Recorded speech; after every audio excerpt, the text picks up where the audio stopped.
राशि news channel, सच है तो बोलेगा। उत्तर प्रदेश कांग्रेस अध्यक्ष अजय राय ने गाजीपुर में चुनाव आयोग और मुख्य चुनाव आयुक्त ज्ञानेश कुमार पर गंभीर आरोप लगाया। उन्होंने कहा कि चुनाव आयोग राहुल गांधी से हलफनामा मांग रहा है, लेकिन बीजेपी नेता अनुराग ठाकुर से कोई जवाब तलब नहीं किया जा रहा। आखिर अनुराग ठाकुर से कब हलफनामा लिया जाएगा? गाजीपुर के मोहम्मदाबाद स्थित शहीद पार्क में आयोजित अष्ट शहीद श्रद्धांजलि समारोह में हिस्सा लेने पहुंचे अजय राय ने मीडिया से बातचीत में चुनाव आयोग की निष्पक्षता पर सवाल उठाए।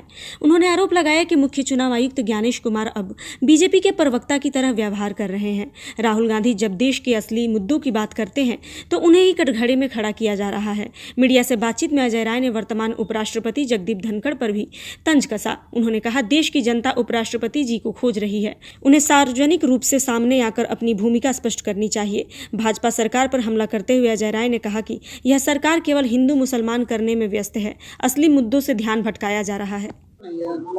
ज्ञानेश कुमार जी को मुझे उनको ध्यान दिलाना पड़ रहा है कि राहुल गांधी से तो आप हलफनामा मांग रहे हैं, अनुराग ठाकुर से कब हलफनामा मांगेंगे?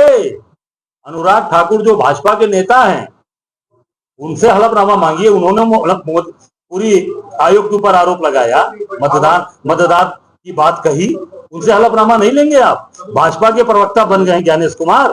पूरी तरीके से चुनाव आयोग ये भारतीय जनता पार्टी का प्रवक्ता बन गया और राहुल गांधी जी से आप हलफनामा मांग रहे हो, उनको अल्टीमेटम दे रहे हो। अनुराग ठाकुर को हलफनामा क्यों नहीं मांग रहे हो? उनको अल्टीमेटम क्यों नहीं दे रहे हो? पूरा देश जानना चाहता है कि आप केवल राहुल गांधी क्योंकि सही बात उठा रहे हैं, आम आदमी की बात उठा रहे हैं, गरीब की बात उठा रहे हैं, मजदूर की बात उठा रहे हैं, किसान की बात उठा रहे हैं, सबकी पूरे देश के लोगों की बात उठा रहे हैं। राहुल गांधी से हलफनामा मांग रहे हो और अनुराग ठाकुर कि आप जो है उनसे नहीं मांग रहे हो। क्यों? क्योंकि भाजपा के प्रवक्ता बन गए हैं ज्ञानेश कुमार। ऐसे में अगर बात किया जाए उपराष्ट्रपति चुनाव का जो सीपी राधाकृष्णन की जिम्मेदारी है, लोग ये कभी कह रहे हैं कि विपक्ष में फूट डालेंगे चुनाव।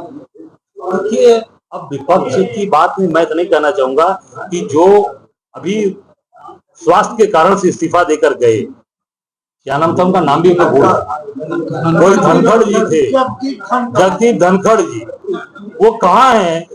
उनको मैं मोदी से कहूंगा कि उनको देश के सामने लाया जाए। देश की जनता खोज रही कि कहाँ है हमारे पूर्व उपराष्ट्रपति जी, उनको सामने तो लाएं, कम से कम सारी बातें साफ हो जाएंगी। उत्तराखंड में जो है मदरसा बोर्ड को जो भारत सरकार ने भंग कर रहा है और नए तरीके से रजिस्ट्रेशन की मांग कर रही है। देखिए, ये सरकार के पास कोई काम नहीं है। ये सरकार केवल और केवल हिंदू और मुसलमान बांटो और राज करो, उस पर काम कर रहे हैं, जोड़ने की बात नहीं कर रहे हैं। कितने कल कारखाने लगेंगे उत्तराखंड में? कितने गाजीपुर में कल कारखाने लगे? यहाँ पर बड़ी बड़ी बात करने वाले लोग, केंद्र की सरकार में बैठे हुए लोग, मंत्री लोग, कितने कारखाने लगे गाजीपुर में? गाजीपुर के कितने लोगों को रोजगार मिला?